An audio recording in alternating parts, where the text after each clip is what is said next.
সারা ভারতবর্ষে আমরা মহিলাদের যে ভাবে একের পর এক অত্যাচার শানিত হচ্ছে, সেটা শুধু সারা ভারতবর্ষেই নয়, বিশ্বের দরবারে পর্যন্ত আজকে অ্যাপস্টিন ইনোফাইলের মধ্যে আজকে নাম এসছে কার?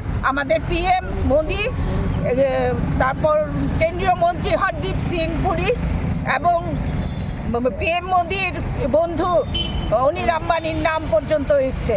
তো সেই জায়গায় PM মোদি যে মহিলা বিরোধী, এখানেই দেখা যাচ্ছে। অ্যাপস্টিন জেফরি অ্যাপস্টিন কে ছিল এটা সবাই জানে।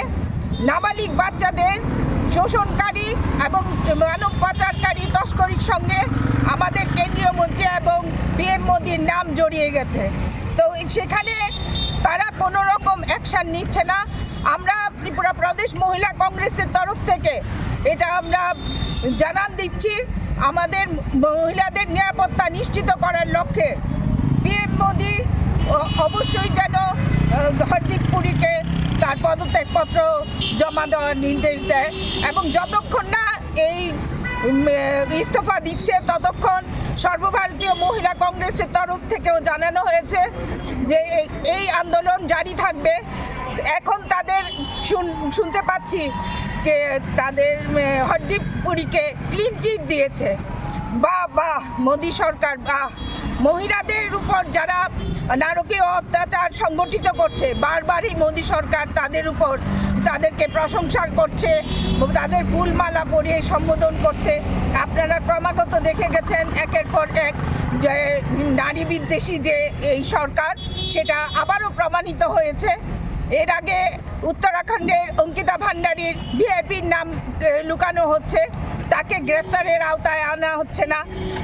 তারপর কপিল সিংহা উন্নাওয়ের যে পীড়িতা এবং তাদের পরিবারের মানুষকে হত্যাকারীকে কপিল সিং সেঙ্গারকে যেভাবে তারা আদালতে পার পাইয়ে দেওয়ার জন্য ব্যবস্থা করেছিল, সেদিক থেকে সর্বোচ্চ আদালতকে আমরা ধন্যবাদ জানাই যে তার এই জামিন খারিজ করেছে এবং তাকে আবার জেলে পুরে দেওয়ার নির্দেশ দিয়েছে। তো সেক্ষেত্রে দেখা যাচ্ছে বিজেপি সরকার যেভাবে মহিলাদের উপর অত্যাচার, যৌন নির্যাতন, ধর্ষণ এবং গণধর্ষণের সঙ্গে জড়িত যে সমস্ত তাদের রাষ্ট্রীয়বাদী নেতা কর্মীদের যেভাবে পার পাইয়ে দিচ্ছেন, তাতে করে আমাদের মহিলারা আতঙ্কিত হয়ে পড়েছে। মহিলাদের সুরক্ষার জন্য দেশবাসী পথে নেমেছে এবং আওয়াজ তুলেছে। অ্যাপস্টিন ফাইলে যারা দোষী সাব্যস্ত এবং নাম জড়িয়ে গেছে তাদেরকে অবিলম্বে পদত্যাগ করতে হবে। এই কারণেই ত্রিপুরা প্রদেশ মহিলা কংগ্রেসের থেকেও আমরা পদত্যাগ দাবি করছি।